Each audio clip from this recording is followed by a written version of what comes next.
sou a professora Samia Chaves e eu vou falar um pouco sobre o tema resiliência urbana a extremos climáticos, desafios e possibilidades. Primeiramente, eu gostaria de agradecer o convite, agradecer a participação e exaltar o tema do evento inteiro, né? Parabenizar pela organização do evento.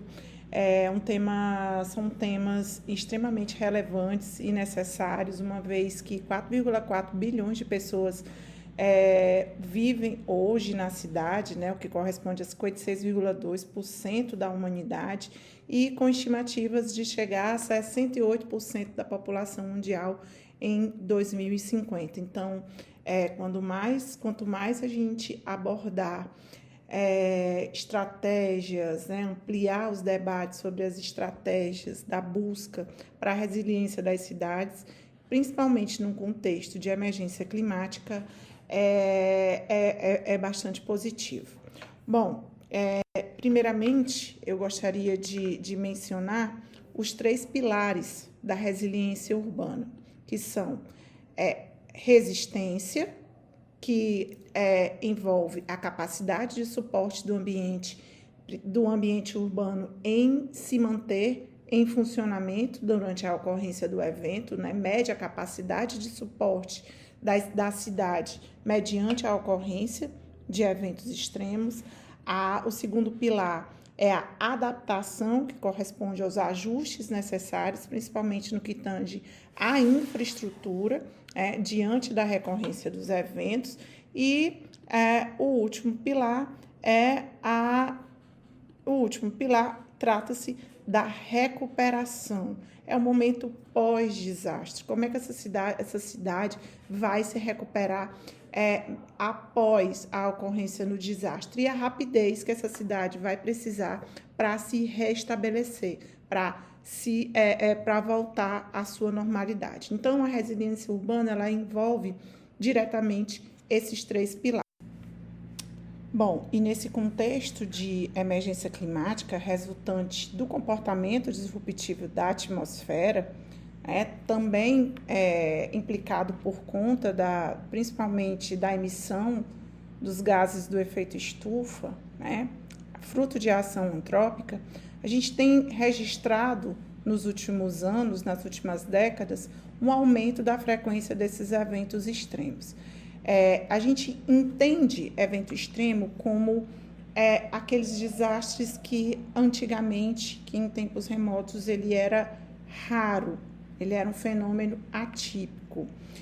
Por exemplo, geadas em áreas que são ambientalmente secas, áridas, chuvas altamente intensas, como a que aconteceu no Rio Grande do Sul no ano passado, em que se choveu 8 vezes mais acima da média. Então, eventos altamente raros, atípicos em tempos remotos, hoje eles estão cada vez mais frequentes.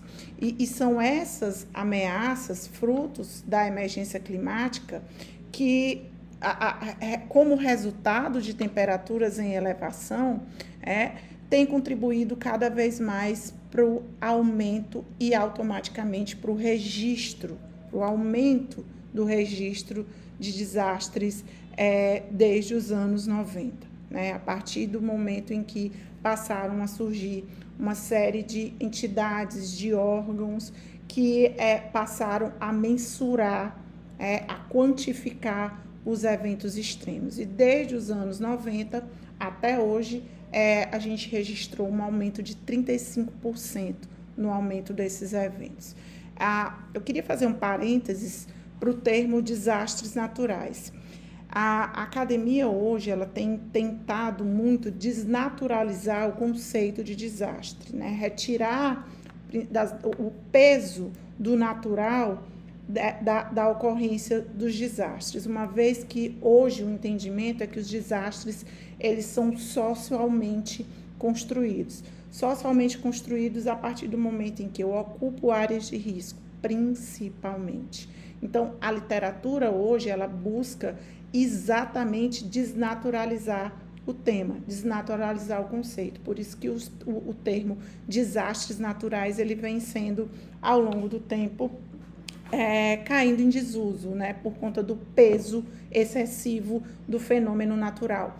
Não é a chuva que mata, não é o natural, o fenômeno em si não é o único responsável pela a ocorrência do desastre. Bom, trazendo um contexto para o contexto de extremo climático em países tropicais, como é o caso do Brasil, a gente pode elencar, apontar 2 desastres os mais frequentes, ambos que envolvem ou extremos de precipitação ou escassez de precipitação, né? Então, no Brasil, ou em países tropicais de um modo geral, inundações e secas são os tipos de desastres mais comuns, né?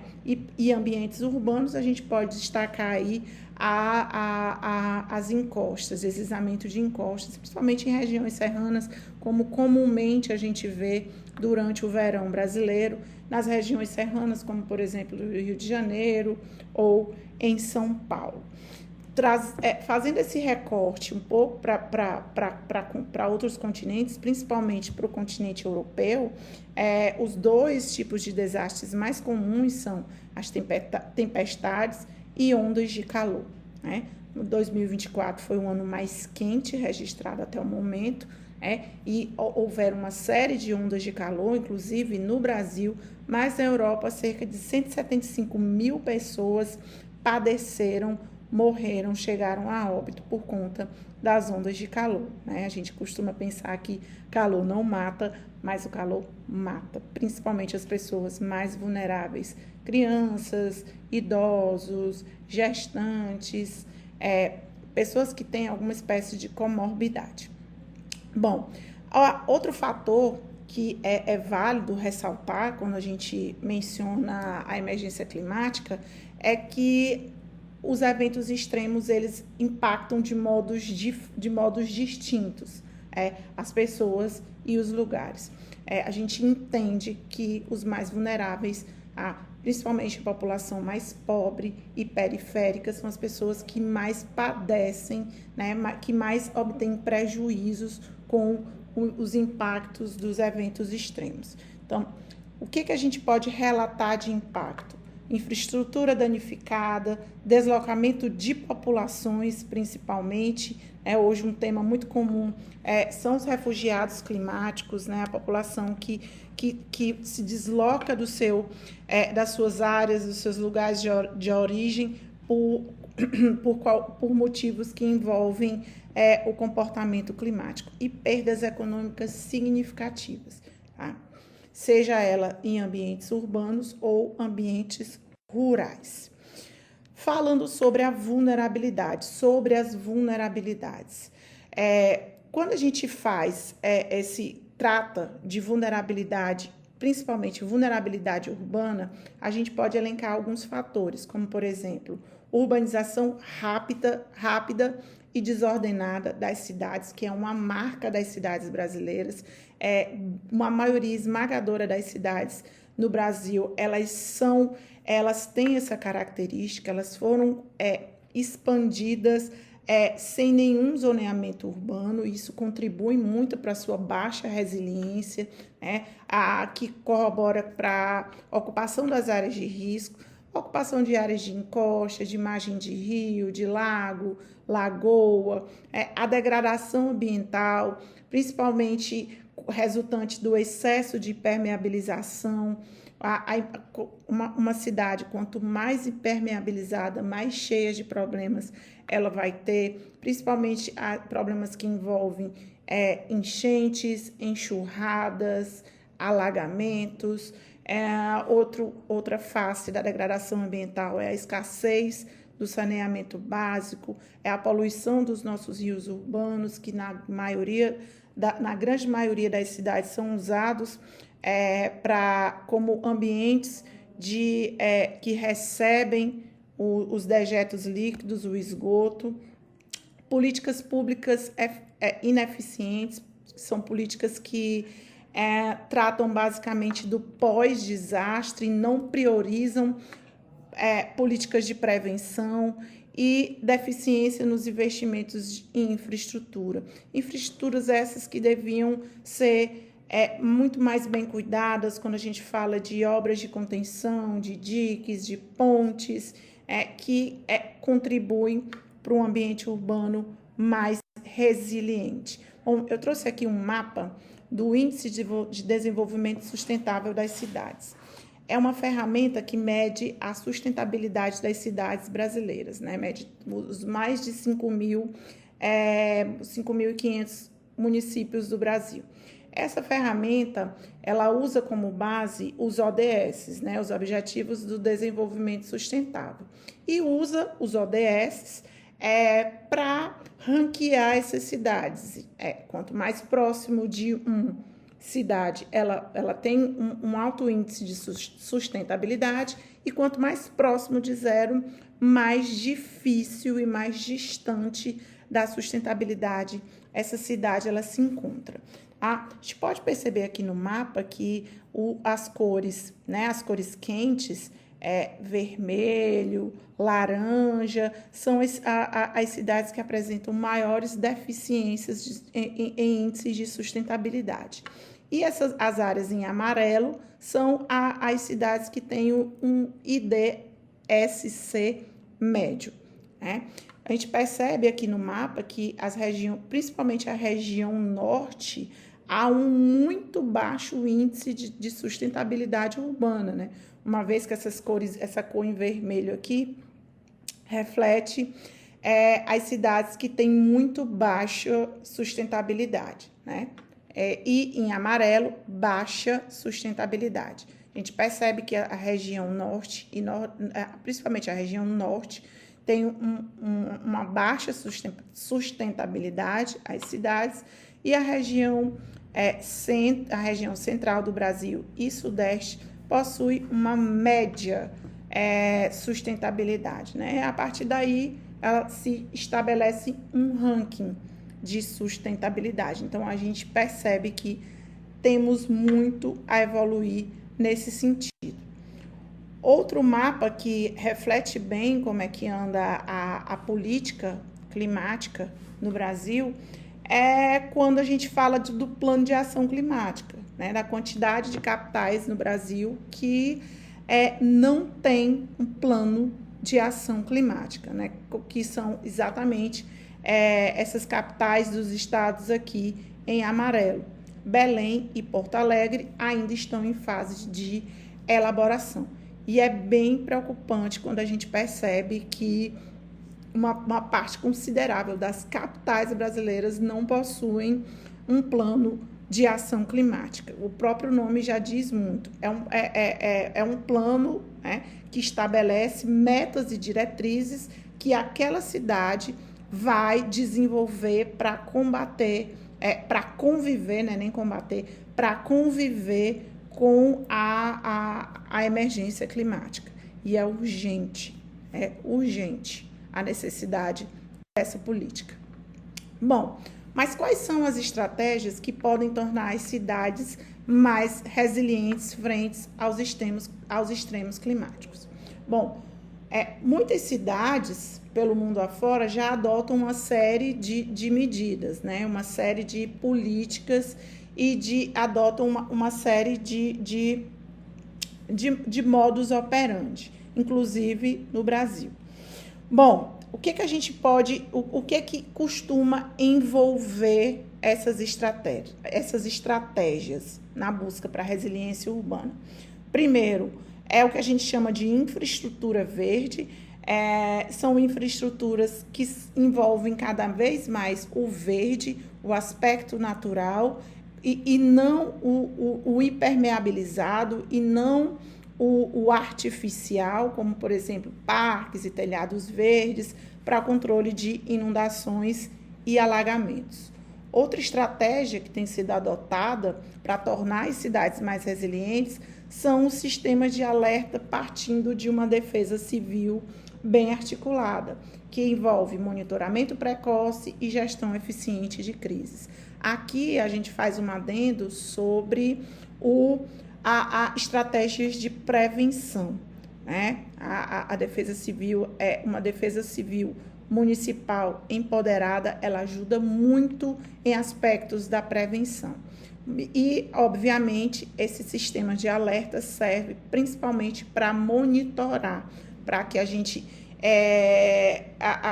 alerte a população sempre que necessário, seja para qual evento extremo, seja para qual desastre for.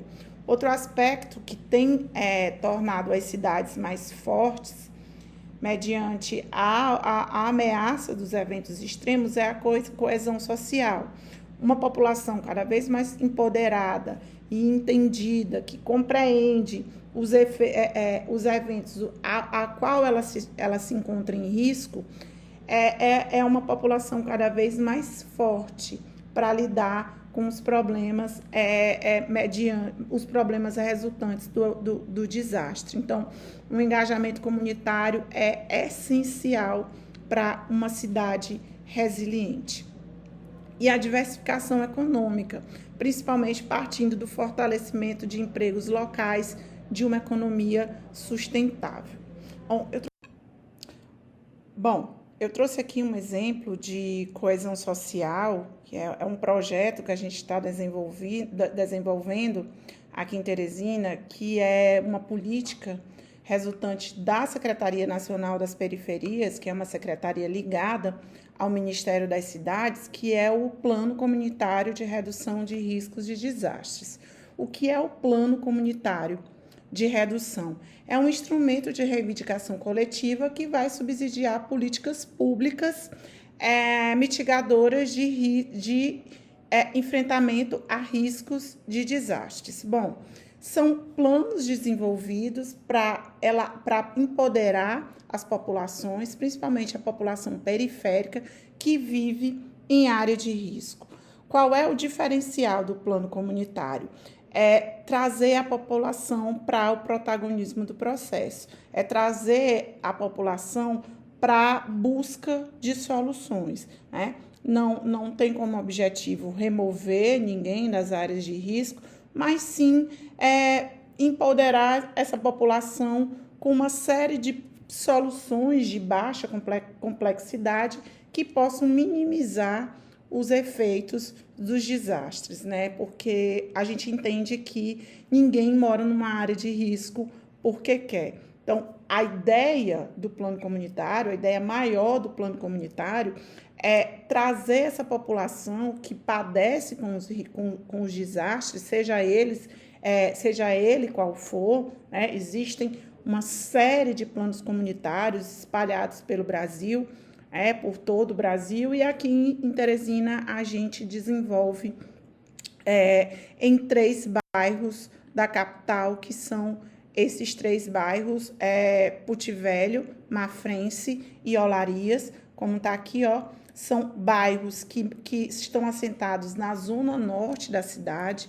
A zona norte de Teresina, capital do Piauí, é uma área da cidade em que convergem tanto vulnerabilidade social como vulnerabilidade ambiental. É uma área de grande fragilidade ambiental, e esses 3 bairros eles estão assentados exatamente nessas áreas, né, que são caracterizados por margens de lagoa e margem dos rios Parnaíba e Poti, que são os rios que banham a cidade de Teresina. Então, é uma população que a sua grande maioria, a maioria esmagadora da população, é uma população pobre, mas é uma população que é resistente, que é resiliente, que entende que mora numa área de risco, e o nosso papel enquanto coordenação do programa, do plano, é empoderar ainda mais essa população para reduzir, para minimizar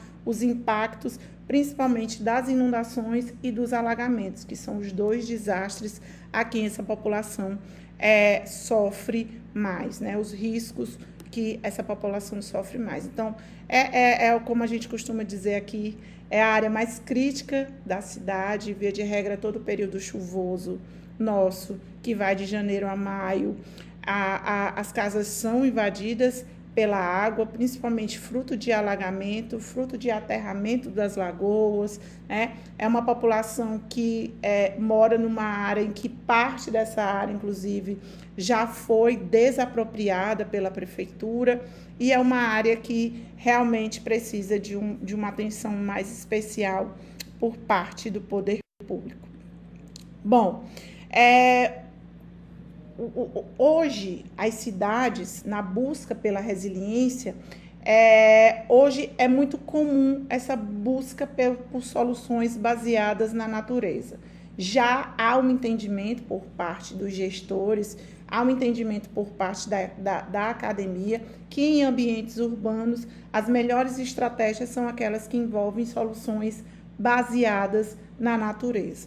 Uma vez que ambientes urbanos são ambientes onde são comuns a descaracterização das áreas naturais. Então, algumas soluções elas já são apresentadas e, inclusive, adaptadas, aplicadas. Aqui no Brasil, a gente já tem várias cidades que já adotam certas estratégias de soluções baseadas em ecossistemas e baseadas na natureza, como, por exemplo, os jardins de chuva, que são sistemas paisagísticos projetados para captar, infiltrar e reter a água da chuva em áreas urbanas. A gente já vai falar um pouquinho mais sobre elas. Os corredores ecológicos, os corredores verdes, são ambientes que conectam áreas verdes e aumentam a biodiversidade. Hoje já há um entendimento de que manter o verde das cidades, manter as áreas naturais é uma boa saída para a busca da resiliência urbana. O uso de materiais sustentáveis, de tecnologias limpas, principalmente aquelas que envolvem a energia limpa, e há vários benefícios, como a redução de inundações, a melhorias da qualidade do ar e o aumento da biodiversidade. Como eu falei, a gente já consegue visualizar em várias cidades do Brasil essas práticas que envolvem soluções baseadas na natureza. O próprio PCRA, as medidas que envolvem a comunidade, né, as estratégias que a gente busca empoderar a comunidade são exatamente essas soluções de baixa complexidade que envolvem a natureza, a não impermeabilização, o não lançamento de lixo em áreas inadequadas, o lançamento de lixo dentro das lagoas, nos rios, enfim, são soluções em que a própria população que se encontra em risco pode contribuir para a minimização dos riscos de desastres. Bom, como experiências exitosas na busca para resiliência urbana, a gente pode apostar nas cidades esponjas. Inclusive, o próprio Brasil já adota essa estratégia, essa abordagem em algumas áreas, em algumas cidades do Brasil. As cidades esponjas é um exemplo chinês, né, que vem sendo replicada em várias áreas do Brasil, em várias áreas do mundo, é um exemplo que vem sendo replicado. No que consiste as cidades esponja? É uma abordagem inovadora que busca integrar a gestão de águas pluviais, de água da chuva, com a natureza, envolvendo absorção, retenção e reutilização dessas águas. Como a gente já viu, as inundações elas são os desastres mais comuns nas cidades brasileiras, e a busca de estratégias que minimizem os efeitos das inundações são muito importantes. Bom, onde é que a gente já tem, né, cidades esponjas aqui no Brasil? Tem já em Curitiba, em São Paulo, Belo Horizonte, são áreas do Brasil em que a gente já consegue, que a gente já percebe a existência de cidades esponja. Bom, outro exemplo de experiências exitosas são os jardins de chuva, que seguem esse mesmo conceito de retenção, filtragem e absorção de águas pluviais. tá? Principalmente em áreas de chuva moderada, de precipitações moderadas, né? Aqui a gente trouxe um exemplo do bairro de Pacaembu, em São Paulo, né, onde foi construído no ano passado esse jardim de chuva. Outra experiência exitosa é o Parque Municipal na Pampulha, né, o Parque Municipal Lagoa do Nado em Belo Horizonte, Minas Gerais, a gente pode perceber aqui pela foto, né, pela ilustração, que há a presença de muito verde e de áreas impermeabilizadas, né, cuja a função é exatamente essa, é reter a água da chuva, né, sustentar a água da chuva.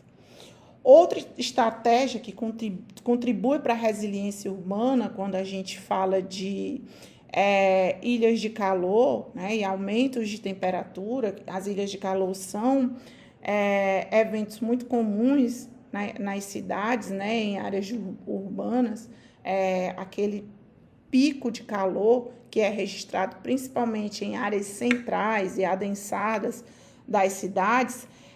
Os corredores verdes são uma excelente saída para a minimização dessas temperaturas maiores, né? Trata-se basicamente da arborização de vias públicas, né? Tá aqui. Passaram a ser vistos como novas formas de interface entre a natureza e os habitantes urbanos, conciliando funções ecológicas, sociáveis e recreativas. O diferencial dos corredores verdes é porque eles tendem a ser melhores replicados em vias públicas, principalmente em canteiros das vias públicas, justamente para minimizar o calor resultante da retenção das áreas impermeabilizadas do asfalto.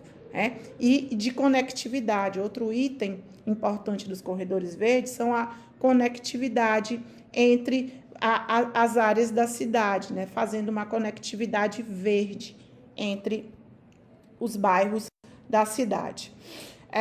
Recentemente, uma orientanda minha defendeu seu projeto de mestrado que aborda corredores verdes e ela trouxe uma proposta de intervenção em Teresina, em duas áreas de Teresina, em duas zonas, na zona leste e na zona norte, que são áreas com potencial para instalação de corredores verdes. Aqui foi um mapa que a gente produziu, que mostra os dois grandes bairros da cidade de Teresina, que é o Vale do Gavião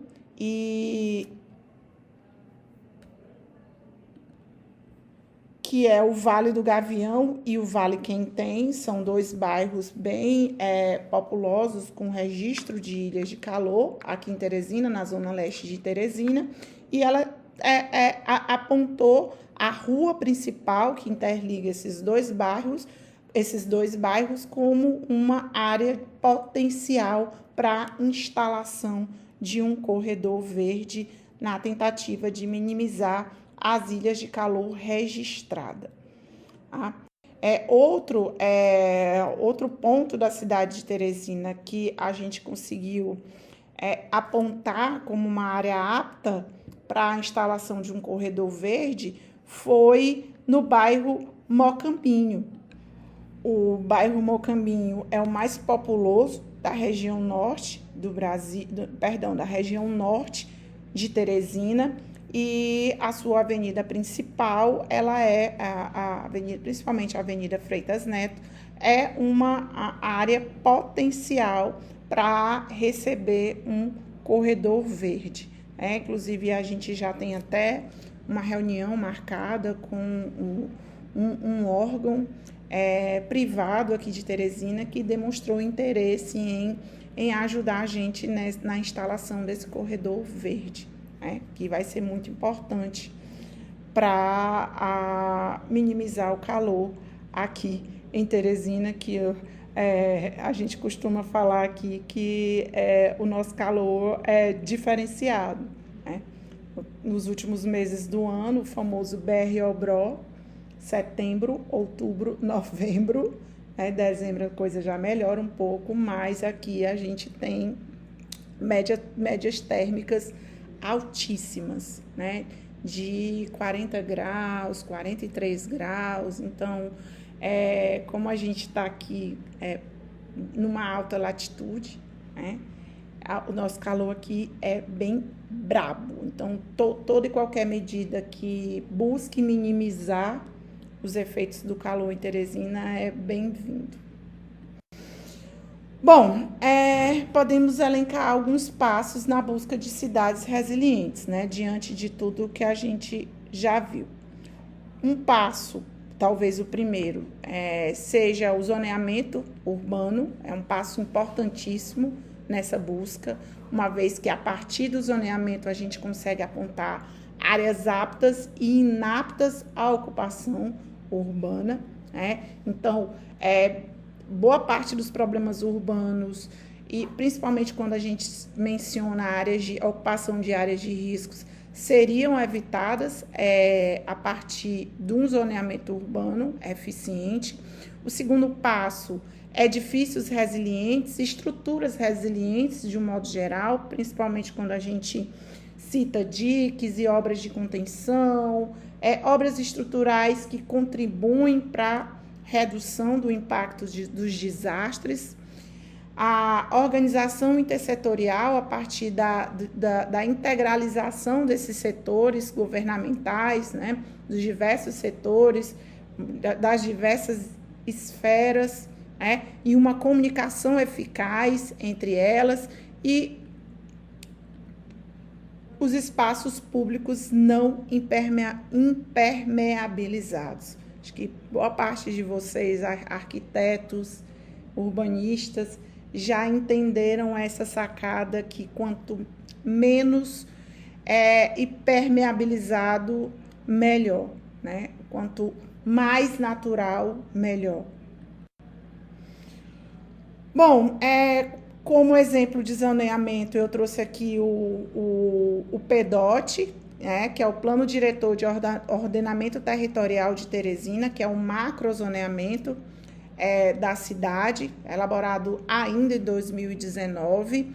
Na teoria, está muito bem feito, né? A gente percebe que a cidade está dividida em 4 grandes macrozonas, onde essas macrozonas elas orientam a ocupação, né? Temos a macrozona de ocupação moderada, aqui no norte da cidade, a macrozona de ocupação condicionada, nas zonas leste da cidade, a macrozona de desenvolvimento na região centro-leste da cidade e a macrozona de interesse ambiental, que é toda essa área aqui em lilás, que são as áreas inaptas, que são desincentivadas para a ocupação. Como a gente pode perceber, são as áreas que margeiam os 2 rios que banham a cidade. Então, é um bom começo, embora a gente ainda não tenha percebido os efeitos desse macrozoneamento, né? Até porque é uma política bem complicada, né? Quando a gente trata de áreas em que já estão ocupadas, que já são ocupadas e que não deveriam ser ocupadas, né? E dentro desse contexto todo há desafios e oportunidades, né? O que é que envolve de desafio e oportunidade na busca para a resiliência urbana? Um grande desafio é o financiamento, né? Uma cidade resiliente requer investimentos sólidos, tá? E os investimentos são essenciais, financiamento é essencial na busca por uma cidade resiliente. Financiamento esse que envolve desde obras, né, estruturais e não estruturais, até a educação da população, a sensibilização da população.